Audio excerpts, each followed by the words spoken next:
I'm now honored to give out our Advocate Award today. Kids in Crisis is Connecticut's only free round-the-clock agency providing emergency shelter, crisis counseling, and community educational programs for children who range from, I believe, very, very young, few months, up to their teens. And those children are dealing with a wide range of crises, including domestic violence, mental health and family problems, substance abuse, economic difficulties, and more. Since 1978, over 100,000 families and children have been helped by Kids in Crisis through these services and through temporary shelter and prevention programs. Shari Shapiro has led the quality work of this agency for 33 years. She said she was 14 when she started. I'll note that. Under her leadership reside staff who make miracles happen every day. Any time of day or night, a family can call Kids in Crisis and get a trained counselor on the phone to provide immediate help to address and work through a crisis. Our most vulnerable children come into the care of Shari and her team. Abused, neglected, waiting foster care or reunification, these children are lost. Without a solid family and home, they are really like boats being tossed in a tumultuous sea. We all need grounding, a sense that there is some control in our lives. That's one of the reasons why the tragedy in Newtown has impacted so many so deeply. It's a sense that there was no control, no way to protect those innocent children.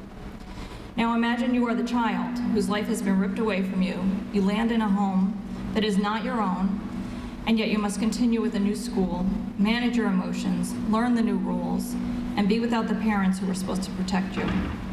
That is what Kids in Crisis experiences with their children every single day.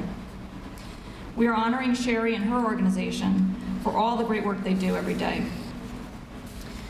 But when the 12-14 tragedy happened, these amazing people got in their cars, drove an hour to Newtown, and stayed to help. And I don't know if a lot of people know that. Not just for one day, but for weeks. The staff of this amazing organization volunteered to work on Christmas so that the Newtown counselors could have a much-needed break. Kids in Crisis manage their own programs and yet open their arms to another community, because ultimately we all own every single child in the state. I'd like to thank Kids in Crisis for their outstanding work, and as we face very difficult funding cuts from the government, as United Way funding has decreased during this recession, the program has adapted and maintained its commitment to the children of Connecticut. Please help me welcome and thank Shari Shapiro.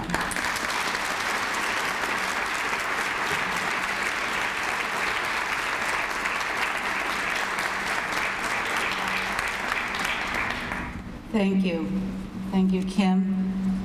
Thank you to my husband and my children, Elissa, Scott, Dina, and most importantly, equally as important, my Kids in Crisis family. It is with great sorrow and appreciation that I accept this award today.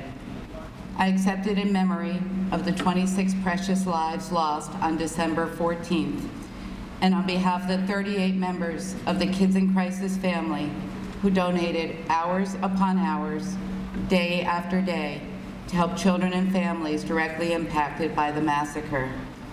I am truly humbled, moved, and deeply grateful beyond words.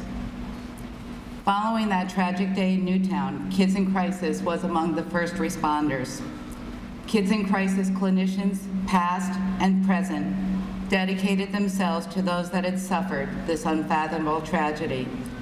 Each counselor met with parents, families, and children who had been terrorized and traumatized beyond words.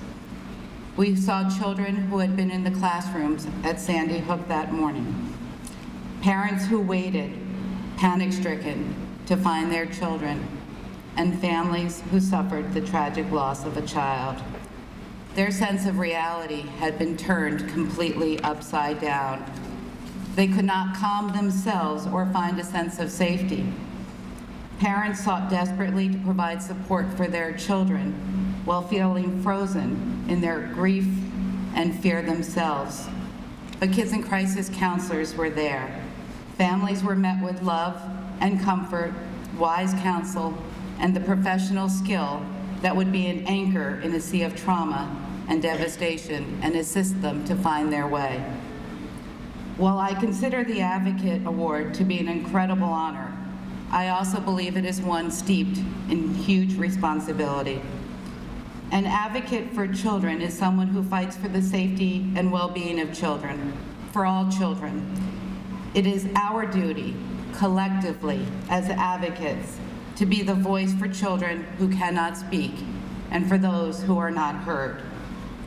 As we look back on this catastrophic event that shook our very core, we become more aware of what we value, what is meaningful, and where we must dedicate our efforts and commitments.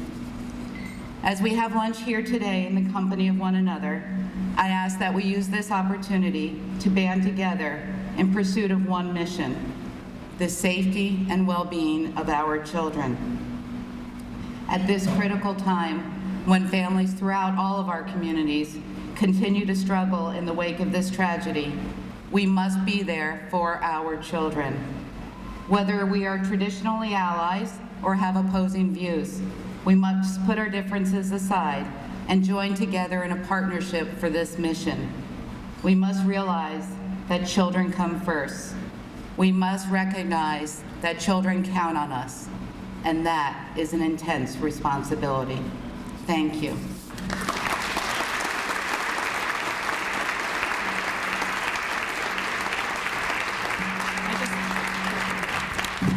I'd like to read the proclamation from the Honorable Jim Himes.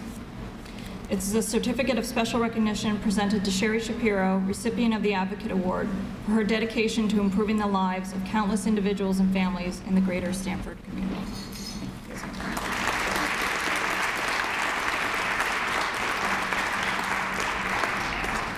This is the worst part.